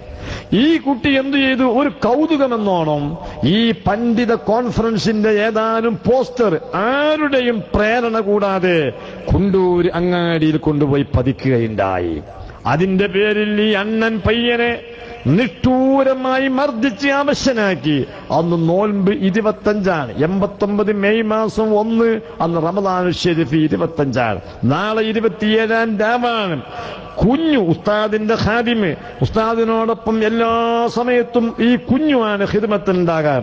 ആ കുഞ്ഞു നോമ്പ് തറക്കാൻ അല്പം മുമ്പ് ഈ അണ്ണൻ പയ്യനെ തല്ലി അവശനാക്കി എന്ന, പരിക്കേൽപ്പിച്ചു ആശുപത്രിയിലേക്ക് മാറ്റി എന്ന വിവരം കേട്ടപ്പോ ഉസ്താദിന്റെ കൂടെയായിരുന്ന കുഞ്ഞ് ഉസ്താദിനെ യതീംഖാനയിലാക്കി. വീട്ടിക്ക് നോമ്പ് തുറക്കാൻ പോകുന്ന സമയത്ത് അവിടെ കൂടിയ ജനങ്ങളോട് ചോദിച്ചതാണ്, എന്തിനാ ജനങ്ങളെ നിങ്ങള്, അതൊരു തമിഴനാണ്, ഞങ്ങളാരും നോട്ടീസ് ഒട്ടിപ്പിക്കാൻ പറഞ്ഞയച്ചാല, ഓനിപ്പോ ആരെ ചുമലെന്നും അറിയില്ല, ഭാഷ അറിയില്ല, അപ്പൊ എന്തിന്റെ പേരിൽ ഞങ്ങൾ ആ കുട്ടിനെ തല്ലിയതെന്ന് ചോദിച്ചാണ്. ആഹാ, ഈ നോട്ടീസായിട്ട് പറഞ്ഞയച്ചാലേ എന്നും പറഞ്ഞിട്ട് വെട്ടുകയാണ് ചെയ്യുന്ന സഹോദരന്മാരെ. ആ റോട്ടിലിട്ട് വെട്ടുകയാണ്. ബാപ്പ വെട്ടുന്നു. ബാപ്പയുടെ വെട്ട് തടുക്കാൻ വേണ്ടി കൈ ഉയർത്തുമ്പോ ഈ കേപ്പിൽ ഇയാളുടെ മകൻ പിന്നെ കുത്തി കൊല്ലുകയാണ് കുഞ്ഞുവിനെ ചെയ്തത്. ബാപ്പിയും, ഒരു വീട്ടിലെ ബാപ്പിയും മകനുമാണ് കുഞ്ഞുവിനെ നോമ്പ് തുറക്കണേന്റെ ഏതാനും മിനിറ്റുകൾക്ക് മുമ്പ് കുണ്ടൂർ അങ്ങാടിയിൽ വെച്ച് കുത്തി കൊലപ്പെടുത്തുന്നത്. എന്തിനാണ് ഈ കൊലപാതകം നടത്തിയത്? ആ കൊലപാതകം നടത്തിയ പ്രതികളെ ആരാണ് സംരക്ഷിച്ചത്? അതേസമയത്ത് കുണ്ടൂർ ഉസ്താദ് നിലപാടുകൾ അറിയണോ? പിറ്റേന്ന് ഏകദേശം ഒരു വൈകുന്നേരമായിട്ടുണ്ട്. പോസ്റ്റ്മോർട്ടം നടപടികളൊക്കെ കഴിഞ്ഞ് മയ്യത്ത് കുണ്ടൂരിലെത്താൻ ആയിരക്കണക്കിന് മനുഷ്യന്മാർ വികാരഭരിതരായ ഒത്തൊരുമിച്ച്. നമ്മുടെ ശക്തി മേഖലയല്ലേ തിരൂരങ്ങാടി, ചെമ്മാട്, തെന്നല പോലുള്ള പ്രദേശം, അവിടെയല്ലേ കൊലപാതകം. അതുകൊണ്ട് ഈ മയ്യത്ത് കാണാൻ, ഒരു നോക്ക് കാണാൻ ആയിരങ്ങൾ തടിച്ചുകൂടിയ സമയത്ത് ഉസ്താദ്, നിങ്ങൾ ആലോചിക്കണം, ഈ മയ്യത്തിന്റെ പരിസരത്ത് കൂടെ കൂടിയ മനുഷ്യന്മാരുടെ ഇടയിൽ കൂടെ ഇങ്ങനെ നടന്നു കണ്ട് നോമ്പ് തുറക്കാനുള്ള കാരക്ക വിതരണം ചെയ്യാൻ. തിരക്കിപ്പെട്ട് കണ്ട് നോമ്പറക്കണ കാര്യം മറക്കണ്ട. ആരെങ്കിലും വിതുമ്പെന്ന കഥ കണ്ട, കരയിലെ മോനെ കരയില്ല, കുഞ്ഞുവിന് ബുദ്ധിമുട്ടാവും, കരയല്ലേ എന്ന് പറഞ്ഞു നടക്കുന്ന ഒരു ഉസ്താദിനെ നിങ്ങൾ ആലോചിക്കണം. നമ്മുടെ നേതൃത്വത്തിന്റെ സ്ഥിതിയാണ്, അവരുടെ ക്ഷമയുടെ ആഴമാണ്. ഇതെല്ലാം കഴിഞ്ഞിട്ട് നിങ്ങൾ അറിയാത്തൊരു സംഭവം കുണ്ടൂരിൽ നടന്നു. അതെന്താണെന്നറിയോ നിങ്ങൾ? ഈ തന്റെ കുഞ്ഞിനെ കുത്തിക്കൊന്ന ഈ 2 പ്രതികളുടെ ഏറ്റവും അടുത്തൊരു കുടുംബത്തിൽപ്പെട്ടവര് ആളെ ഉസ്താദ് പോയി കാണുക. എന്താണ് അയാളോട് പറഞ്ഞിടങ്ങൾ? എന്റെ കുട്ടി ദീനിന്റെ പേരിലാണ് കൊല ചെയ്യപ്പെട്ട്, അവന് സ്വർഗം കിട്ടണം എന്ന് ഞാൻ ആഗ്രഹിക്കണം. എന്നാ കൊന്ന ഓൽക്കൊരു സ്വർഗം കിട്ടണം. അതിന് അവരോട് തൗബ ചെയ്യാൻ വേണ്ടി പറയണം. സുന്നത്തിയമായത്തിന് വേണ്ടി പ്രവർത്തിക്കാൻ അവറ്റങ്ങളോട് പറയണം എന്ന് നസീഹത്ത് കൊടുത്തൊരു നേതാവിന്റെ അനുയായികളാണ് നമ്മൾ ആലോചിക്കണം. ഇവരെ കൊലപാതകങ്ങളൊക്കെ ഇങ്ങനെയാണ്. എന്തിനു കൊന്നു? AP ഉസ്താദിനുള്ള വിരോധം തീർക്കാൻ കൊല്ലുന്നു, അല്ലാതെ ഇവർ തെറ്റിയത് കൊണ്ടല്ല. അങ്ങനെ തന്നെയാണ് കുഞ്ഞി ഹംസയും നൂറുദ്ദീനും കൊല ചെയ്യപ്പെടുന്നത്. യഥാർത്ഥത്തിൽ കുഞ്ഞി ഹംസ എന്ന് പറഞ്ഞ ആരാണ്? മണ്ണാർക്കാട് താലൂക്കിലുള്ള പോലീസ് സ്റ്റേഷനിൽ പോയി അന്വേഷിച്ചാൽ അവർ പറയും കുഞ്ഞി ഹംസ ആരാണ് എന്ന്. നാടാണ്. ആ നാട്ടിലെ ഓരോ മനുഷ്യരും പറയും കുഞ്ഞി ഹംസാരാണ്, അയാൾ നീതിമാനായ മധ്യസ്ഥരാണ്. നമ്മളെ SSFന്റെ സാധാരണ പ്രവർത്തകനല്ല, ഒരു നാട്ടിലെ കാരണവനാണ്. പക്ഷെ നൂറുദ്ദീൻ അങ്ങനെയല്ല. ഇദ്ദേഹത്തിന്റെ അനിയൻ എന്നതിന്റെ അപ്പുറം തികഞ്ഞ സംഘടനാ പ്രവർത്തകനാണ്. മർക്കസിൽ പഠിച്ച കുട്ടിയാണ്. നോക്കൂ, സുന്നി വിദ്യാഭ്യാസ ബോർഡിന്റെ മദ്രസ നിലവിൽ വന്നപ്പോ ഈ കുടുംബം ചെയ്ത പണി എന്തായിരുന്നോ, അവരെ വീട്ടിനോട് ചേർന്ന് സുന്നി വിദ്യാഭ്യാസ ബോർഡിന്റെ മദ്രസ സ്ഥാപിച്ചു. ആ മദ്രസയിൽ അധ്യാപകനാണ് നൂറുദ്ദീൻ, ശമ്പളം വാങ്ങാത്ത അധ്യാപകൻ. അവരെ മദ്രസയിൽ അവരധ്യാപകൻ, അതിന് ശമ്പളം കൊടുക്കാതെ ഉള്ള അധ്യാപകൻ. അതുകൊണ്ട് മദ്രസ വിട്ടിട്ട് അദ്ദേഹം ബിസിനസ്സിന് പോകാറുള്ളൂ. അങ്ങനെ ദീനുമായി എല്ലാ സമയത്തും തൊപ്പി ധരിച്ച് ഈ ബിസിനസ് നടത്തുന്ന ഈ അവിടുത്തെ മദ്രസയിൽ സൗജന്യമായി ജോലി ചെയ്യുന്ന നൂറുദ്ദീൻ. അതേസമയത്ത് കുഞ്ഞി ഹംസ ആ നാട്ടിലെ എല്ലാവർക്കും തൃപ്തിയുള്ള ഒരു മധ്യസ്ഥനും. ആ മധ്യസ്ഥന്റെ നാട്ടിൽ അവരുടെ വാപ്പ മുത്തവല്ലിയായ അവിടുത്തെ ജുമാഅത്ത് പള്ളി, മുത്തവല്ലിയായ ജുമാഅത്ത് പള്ളി, ഇവരങ്ങോട്ട് അതിൽ കൈയിട്ട് വരാൻ പോലില്ല. ഇവർക്ക് എന്ന് പറഞ്ഞാൽ ഇവർ വലിയ ഒരു തറവാട്ടുകാരാണ്, പള്ളത്ത് തറവാട്ടുകാർ. ഇവർക്ക് സ്വന്തം ഒരു പള്ളിയുണ്ട്. അവിടെ ഐസനെയാണ് ഇപ്പോഴും ഇമാമ്. നല്ല ജനങ്ങൾ നിസ്കരിക്കുന്ന ഒരു പള്ളിയുണ്ട്. അത് ജുമുഅല്ല, അതുപോലെ മദ്രസ സ്വന്തമായിട്ടുണ്ട്. പിന്നെ ജുമുഅക്ക് മാത്രം നാട്ടിലുണ്ടെങ്കിലേ ഈ ജുമാഅത്ത് പള്ളിക്ക് പോവുകയുള്ളൂ. ആ പള്ളി ഇവരെ വാപ്പ മുത്തവല്ലിയായി പോന്നിരുന്ന പള്ളി, ആ പള്ളിയിൽ ഏകപക്ഷീയമായി എന്നും പിരിവ്. അതേ പ്രകാരം തന്നെ നമ്മളെ ഉസ്താദന്മാരെ കോറുന്ന കുത്തുന്ന പ്രസംഗം. ഇങ്ങനെ വന്നപ്പം കുഞ്ഞി ഹംസാക്ക ഈ SYSന്റെ പ്രവർത്തകർ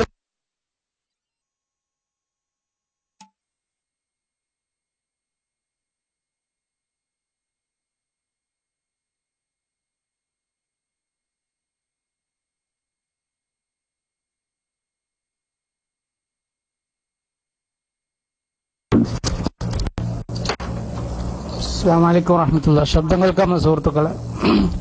ഹുമൈദി ഒന്ന് ബൗൺസ് ചെയ്യൂ സീമാറിന് ഇൻഷാ അല്ലാഹ്. ബഹുമാനപ്പെട്ട വടശ്ശേരി ഉസ്താദിന്റെ വളരെ പ്രൗഢമായ ഒരു ആദർശ പ്രഭാഷണമാണ് നാം ഒക്കെ ശ്രവിച്ചുകൊണ്ടിരിക്കുന്നത്. സമകാലീന വിഷയത്തിൽ ഊന്നിക്കൊണ്ടാണ് ഉസ്താദ് അവർകൾ സംസാരിക്കുന്നത്. എല്ലാ സുഹൃത്തുക്കളും കാത്തിരിക്കുക. എല്ലാവരും കേൾക്കേണ്ട നല്ല ഒരു പ്രഭാഷണം കൂടിയാണ് വടശ്ശേരി ഉസ്താദിന്. കണ്ടവരോട് പറഞ്ഞതാണ് ഇങ്ങനെ സംഭവിച്ചത്. അപ്പോഴേക്ക് അദ്ദേഹത്തിന്റെ ബോധം നഷ്ടപ്പെട്ടു പോയി. അദ്ദേഹത്തെ ആശുപത്രിയിലേക്ക് മാറ്റി. പിന്നെ കുറെ നേരം തെരഞ്ഞപ്പോഴാണ് കുഞ്ഞി ഹംസാക്കാന്റെ മൃതദേഹം ഒരു വീട്ടിന്റെ ഉള്ളിൽ നിന്നാണ് സഹോദരന്മാരെ കിട്ടിയത്. ഒരു വീട്ടിന്റെ ഉള്ളിൽ നിന്ന്, കഥകടച്ച വീട്ടിന്റെ ഉള്ളിൽ നിന്ന്. കുഞ്ഞു മുഹമ്മദൊക്കെ പറയുന്നുണ്ട്, കുഞ്ഞു ഹംസന്റെ പെരടിക്കാണ് ഈ കഴുത്തിന് നേരെയാണ് ആദ്യത്തെ വെട്ട് കിട്ടിയത്. ആ വെട്ടോടുകൂടെ അവൻ ഇറങ്ങുന്നത് ഞാൻ കണ്ടിട്ടുണ്ട്. അപ്പൊ ഞാൻ മനസ്സിലാക്കുന്നത് ഈ പ്രാണവേദന കൊണ്ട് തൊട്ടടുത്ത വീട്ടിലേക്ക് അദ്ദേഹം ഓടിയതായിരിക്കാം. ആ വീട്ടുകാർ ചെയ്ത ക്രൂരത, വാതിലടച്ച് കൊലയാളികളെ കൂട്ടിക്കൊണ്ടുവന്ന് കൊത്തിക്കറക്കുകയാണ് ചെയ്തത്. ആ മയ്യത്ത് കിട്ടിയ ശേഷം പിന്നെ അന്വേഷണം. നൂറുദ്ദീൻ എവിടെ? നൂറുദ്ദീനും ഇശാഅ് നിസ്കരിച്ച് ഇക്കാക്കാമാരോടൊപ്പം വണ്ടിയിൽ കയറിയതിന് നാട്ടുകാർ സാക്ഷിയാണ്. നൂറുദ്ദീൻ എവിടെ? ആ തെരച്ചിലിന്റെ ഒടുവിനാണ് കുറ്റിക്കാട്ടിൽ നൂറുദ്ദീന്റെ മൃതദേഹം കിട്ടുന്നത്. ഞാൻ എന്റെ പ്രസംഗത്തിൽ പറയുന്നത് ബോധപൂർവം തന്നെയാണ്. അബൂജഹലിനെ പോലും ഇവന്മാരും നാണിപ്പിച്ചു. ഈ കുഞ്ഞി ഹംസയുടെ അനുജൻ നൂറുദ്ദീന്റെ തല നെടുകെ പിളർന്നിരുന്നു. മൂക്കിന്റെ ഈ ഭാഗം ചെത്തിപ്പോയിരുന്നു. ഒരു കണ്ണ് നഷ്ടപ്പെട്ടിരുന്നു. ചുഴിന്നെടുക്കാതെ എങ്ങനെ പോകും സഹോദരന്മാരെ? ഒരു കണ്ണ് നഷ്ടപ്പെട്ടിരുന്നു. മറ്റേ കണ്ണ് അത് തുറിച്ച് പൊന്തി നിന്നിരുന്നു. അതുകൊണ്ട് തന്നെ എന്തു ചെയ്യും? 70-ലേറെ വയസ്സുള്ള ഉമ്മയുണ്ട്, 2 കുട്ടികളും ഭാര്യയുമുണ്ട് നൂറുദ്ദീന്. ഈ 2 മയ്യത്ത് ഇവരെ ഭാര്യമാർക്കും കുഞ്ഞുങ്ങൾക്കും ഉമ്മക്കും എങ്ങനെ കാണിച്ചു കൊടുക്കും? അവർക്ക് സങ്കടത്തോട് സങ്കടാവൂലെ? നിയന്ത്രിക്കാൻ കുഞ്ഞു മുഹമ്മദൊക്ക അദ്ദേഹം ആശുപത്രിയിലാണ്. അദ്ദേഹത്തിന് ഒരിക്കലും വരാനും കഴിയുകയില്ല. അവസാനം നമ്മുടെ പ്രവർത്തകന്മാർ കോങ്ങാട് MLA, CPIMന്റെ കോങ്ങാട് MLAയെ പിടിച്ചുകൊണ്ട് അദ്ദേഹത്തിന്റെ ശ്രമഫലമായി തൃശൂരിലേക്ക് ഈ 2 മയ്യത്തും കൊണ്ടുപോയി അവിടെ സ്റ്റിച്ചിട്ടിട്ട് മുഖത്തിന്റെ ഒരു ഭാഗം തുന്നിച്ചേർത്ത് ഉമ്മക്ക് കാണിച്ചു കൊടുക്കാൻ നമ്മൾ ബുദ്ധിമുട്ടാകേണ്ടി വന്നു. ഒരു മനുഷ്യനെ കൊന്നു എന്ന് മാത്രമല്ല, ക്രൂരമായ കൊലപാതകം, കണ്ണ് ചുയിന്നെടുക്കുക, തല വെട്ടിപ്പിടിക്കുക, മുഖം വികൃതമാക്കുക, മൂക്ക് മുറിച്ചെടുക്കുക, ആ നിരക്കുള്ള കൊലപാതകം അബൂജഹലിന്റെ കാലക്കാർ പോലും ചെയ്തതായി നമ്മൾ കാണുന്നില്ല. എന്നിട്ട് ഈ കൊലയാളികളെ 27ഓളം പ്രതികളുണ്ടെന്ന് ഇവർ തന്നെ പറയുന്നു. ഇവർ സംരക്ഷിച്ചു. മണ്ണാർക്കാട് പോലീസ് സ്റ്റേഷനിൽ ഈ MLA-യുടെ നേതൃത്വത്തിൽ എന്ത് നടക്കുന്നുവോ അത് മാത്രം നിയമമായി നടക്കുന്നു. ഒരാളും നമ്മെ സഹായിക്കാനുണ്ടായില്ല.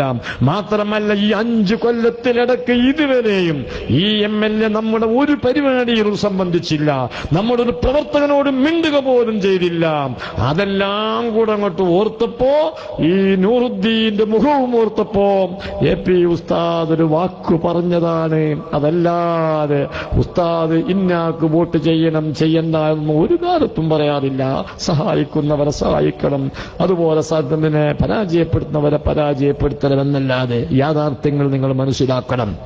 അതുകൊണ്ട് എന്റെ പ്രസംഗം ഞാൻ നീട്ടിക്കൊണ്ടുപോകുന്നില്ല. ഇതുവരെ ഈ പ്രസംഗം ശ്രവിക്കുന്ന എന്റെ പ്രിയപ്പെട്ട മുഅ്മിനീങ്ങളോട് എനിക്ക് ഓർമ്മപ്പെടുത്താനുള്ളത്, അള്ളാഹുവിന്റെ ദീനാണ് നമ്മുടെ ലക്ഷ്യം. ആ ദീനിന്റെ പേരിലാണ് ഈ കഷ്ടപ്പാടുകളൊക്കെ. HP ഉസ്താദ് എപ്പോഴും പറയാറുണ്ട്, ദീനിന് വേണ്ടിയല്ലേ. ദീനിന് വേണ്ടിയാകുമ്പം അള്ളാഹു തആല നമുക്ക് പ്രതിഫലം നൽകും. മഞ്ചേരി കൂട്ടാവ് എന്ന നമ്മുടെ പ്രദേശത്ത് 10-20ഓളം ആളുകളെ മറുഭാഗം തല്ലി പരിക്കേൽപ്പിച്ച് കൈയും തലയും പിളർത്തിയപ്പോ അവരാശുപത്രിയിലായി. അന്ന് ഉസ്താദ് ഗൾഫിലാണ്. അവസാനം ഈ ഉസ്താദ് ഗൾഫിൽ നിന്ന് വന്ന ശേഷം ഇവരെ ഈ മുറിവോട് കൂടുതൽ ഡിസ്ചാർജ് ചെയ്ത സമയത്ത് ഇവരെ ഒന്ന് സന്ദർശിക്കാൻ വേണ്ടി ഞാൻ ഉസ്താദിനെ കൊണ്ടുപോയി. ആ സമയത്ത് നിങ്ങൾ നോക്കണം, എല്ലാ വീട്ടിലും ഉസ്താദിന് പോകാൻ സാധ്യമല്ലല്ലോ എന്ന് പറഞ്ഞ വിഷമം പറഞ്ഞപ്പോ ഇതിൽ നടക്കാൻ കഴിയുന്ന ഏതാനും ആളുകളെ കൂട്ടാവ് ജുമഅത്ത് പള്ളിയിൽ കൊണ്ടുവന്നു. അവിടെ ഇങ്ങനെ ഇരുത്തി. ചിലരപ്പോഴും കിടക്കുകയായിരുന്നു. അസർ വാങ്ക് കൊടുക്കുമ്പോൾ ഉസ്താദ് ആ പള്ളിയിലെത്തി. അസർ നിസ്കരിച്ച ശേഷം ഈ പരിക്ക് പറ്റിയവരെങ്ങനെ നോക്കിയിട്ട് അവർക്ക് വേണ്ടി മന്ത്രിച്ചു കൊടുത്തൊരു ഉസ്താദ് പറയാണ്, അല്ലാഹു സുബ്ഹാനഹു വ തആലയുടെ കോടതിയിൽ ചെല്ലുമ്പോ നിന്റെ ആയുസ്സും ആരോഗ്യം നീ എന്തിനു വേണ്ടി ചെലവഴിച്ചു എന്ന് ചോദിക്കുമ്പോൾ അൽഹംദുലില്ലാഹ് നിരപരാധികളായ നിങ്ങൾക്ക് ദീനിന്റെ വിരോധികളും തല്ല് കിട്ടിയ വിഷയം പറയാനുണ്ടല്ലോ, നിങ്ങൾക്ക് വലിയ പ്രതിഫലം കിട്ടും. ആ പ്രതിഫലം കിട്ടണമെങ്കിൽ നിങ്ങളൊരു കാര്യം ചെയ്യണം. നിങ്ങൾ ആക്രമിച്ചവർക്കെതിരെ നിങ്ങളെ മനസ്സിൽ പകയുണ്ടാകാൻ പാടില്ല. അവർ നന്നാകാൻ വേണ്ടി ദ്വാരക്കണം. അതല്ലാതെ എന്റെ രോഗം അങ്ങോട്ട് മാറിയത് കാണിച്ചു കൊടുക്കുക എന്നുള്ള വികാരം നിങ്ങൾ വെച്ച് പുലർത്തിയാൽ ഈ പരിക്ക് പറ്റി നിങ്ങൾക്ക് കൂലി ഉണ്ടാവുകയില്ല കേട്ടോ എന്ന് പരിക്ക് പറ്റി കിടക്കുന്നവരോട് ഉപദേശിച്ച നേതാവാണ് ബഹുമാനപ്പെട്ട HP ഉസ്താദ്. ദീനല്ലാതെ വേറൊരു ലക്ഷ്യവുമില്ല. ദീനിന് വേണ്ടി പ്രവർത്തിക്കുക എല്ലാ സമയത്തും. അതുകൊണ്ടാണ് ഞങ്ങളൊക്കെ വൈകാരികമായി എന്തെങ്കിലും പറഞ്ഞ വിവരം കേട്ടാൽ ഈമാൻ എപ്പോഴും ഉസ്താദ് പറഞ്ഞൊരു വാക്കുണ്ട്, നിങ്ങളൊരു പ്രസംഗം കേൾക്കുമ്പോ മുന്നിലുള്ള ഏതാനും ആളുകളും പ്രോത്സാഹിപ്പിച്ച് ചിരിച്ചേക്കാം, പക്ഷേ അവർ ചിരിക്കുന്നത് വേറെ ചിലത് പരിഹസിച്ചതിന്റെ പേരിലാണ് എങ്കിൽ ആ പ്രസംഗം കൊണ്ട് എന്തുപകാരം കിട്ടും? അതുകൊണ്ട് ദീനല്ലാതെ നിങ്ങൾ വേറെ ഒന്നും ഇതുകൊണ്ട് ഉദ്ദേശിക്കരുത്. ഞാൻ നിർത്തി. അധികം നമ്മൾ ദ്വാരക്കാതെ ആരും ലാസ്റ്റ് നമുക്ക് ദ്വാരന്ന് പോകാം. 5 മിനിറ്റ് കൊണ്ട് ഞാൻ നിർത്തും. 989, 90, 91 കാലഘട്ടത്തിൽ 92 കാലം വന്നപ്പോ കൊലപാതകങ്ങൾ അതിശക്തമായി മുന്നോട്ട് പോവാം. കുഴപ്പങ്ങളും ബുദ്ധിമുട്ടുകളും. പ്രസംഗിക്കാൻ പോകുന്നയിടത്ത് കല്ലേറ്. ഉസ്താദിന് വേറെ കല്ലേറുകൾ അറിയണം. ഞാൻ കഴിഞ്ഞ ദിവസം പതിമംഗലത്ത് പ്രസംഗിക്കാൻ പോയി. ഈ ആഴ്ച പതിമംഗലത്ത് ഞാൻ പ്രസംഗിക്കാൻ ചെന്നപ്പോൾ അവിടെ മനോഹരമായ മദ്രസ ഉണ്ട്, നമുക്ക് എല്ലാ സംവിധാനങ്ങളുണ്ട്. കുറെ വയസ്സന്മാരെ ഞാൻ അവിടെ കണ്ടു. അതിലൊരു വയസ്സൻ എന്നോട് പറഞ്ഞു, ഉസ്താദെ ഇപ്പൊ ഇങ്ങോട്ട് പ്രസംഗിച്ചില്ലേ, ഇവിടെ ഉസ്താദ് പ്രസംഗിക്കുമ്പോഴാണ് ഉസ്താദിന് നെഞ്ചിന് ഏറ് കിട്ടിയത്. മർക്കസിന്റെ തൊട്ട മഹലാണ് ഈ പതിമംഗലം. ഞാൻ ചോദിച്ചു, ഉസ്താദിന് ഇവിടുന്ന് ഏറ് കിട്ടി?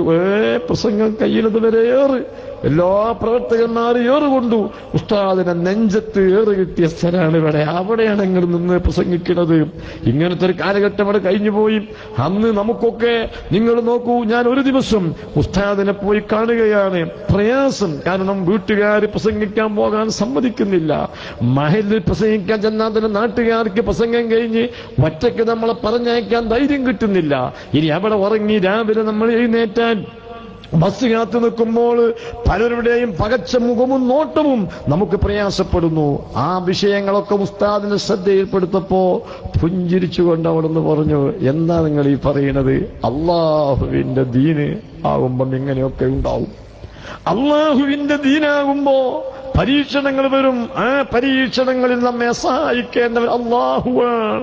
നിങ്ങൾ സലാത്ത് ചെല്ലാറില്ലേ എന്ന് ചോദിച്ചിട്ട് എന്റെ ഡയറിയിൽ ഉസ്താദ് ഒരു സലാത്ത് എഴുതുന്നു. അല്ലാഹുമ്മ സല്ലി അലാ സയ്യിദിനാ മുഹമ്മദിൻ അൽ ഫാത്തിഹി ലിമാ ഉഗ്രിക എന്ന സലാത്ത്. എന്നിട്ട് പറഞ്ഞു, ഈ സലാത്ത് മതി നമുക്ക് മുത്തുനബിയോടുള്ള ഇഷ്ക്. ആ ഇഷ്ക് കൊണ്ട് അള്ളാഹു നമ്മെ സഹായിക്കും. നമ്മുടെ ലക്ഷ്യം അള്ളാഹുവിന്റെ ദീന് മാത്രമാണ്. അതുകൊണ്ട് ആ ദീനിന് വേണ്ടി പ്രവർത്തിക്കുവാനുള്ള എതിർപ്പ് ക്ഷമിക്കുക, സലാത്ത് ചൊല്ലിക്കൊണ്ട് പ്രതിരോധിക്കുക. അതല്ലാതെ നിങ്ങൾ കുൽഫ് പഠിക്കണമെന്നോ കളരി പഠിക്കണമെന്നോ അല്ലെങ്കിൽ നിങ്ങളെ വാഹനത്തിൽ ആയുധം വേണമെന്നോ ഇങ്ങനെയുള്ള ഒരു ഉപദേശവും നൽകാറില്ല. 1982 ഞാൻ ഓർക്കുകയാണ്, പ്രാസംഗികന്മാർക്ക് ഉസ്താദ് അന്നൊരു മീറ്റിംഗ് വിളിച്ചു. അന്ന് ഇന്നത്തെ മാരൊന്നും പ്രാസംഗികന്മാരില്ല, കുറച്ചുപേരേ ഉള്ളൂ. ഉസ്താദിന്റെ ചെറിയ റൂമിൽ ഇരിക്കാനുള്ള ആളുകളെ ഞങ്ങളുള്ളൂ. ഞങ്ങളോട് ഒരുപാട് നസീഹത്ത് പറഞ്ഞ ശേഷം അദ്ദേഹം ഒരു ഉപദേശം നൽകി. പ്രസംഗം കഴിഞ്ഞ് പോരുമ്പോൾ സംഘാടകർ നിങ്ങൾക്ക് എന്തെങ്കിലും ഒരു വണ്ടിക്കൂലി ഒരു കവറിട്ട് തരും. അള്ളാഹുവിനെ ഓർത്ത് നിങ്ങൾ എനിക്ക് ഉറപ്പ് തരണം, ആ കവറിൽ എത്ര രൂപയുണ്ട് എന്നറിയാൻ വേണ്ടി ആ കവർ നിങ്ങൾ പൊളിച്ചു നോക്കാൻ പാടില്ല. അങ്ങനെ നിങ്ങൾ പൊളിച്ചു നോക്കി പണത്തിന് വേണ്ടി പ്രസംഗിച്ചാൽ അള്ളാഹു നിങ്ങളെ പിടിച്ചു വെക്കും. ഇങ്ങനെ എല്ലാ സമയത്തും പ്രാസംഗികനോടായാലും പ്രസംഗം കേൾക്കുന്നവനോടായാലും തന്റെ ദീനല്ലാതെ വേറെ ഒന്നും ലക്ഷ്യമില്ലാതെ പ്രവർത്തിക്കുന്ന AP ഉസ്താദ്, ആ ഉസ്താദിന് ശക്തി പകരുന്ന പ്രിയപ്പെട്ട നേതാവാണ് TC മുഹമ്മദ് മുസ്ലിയാർ.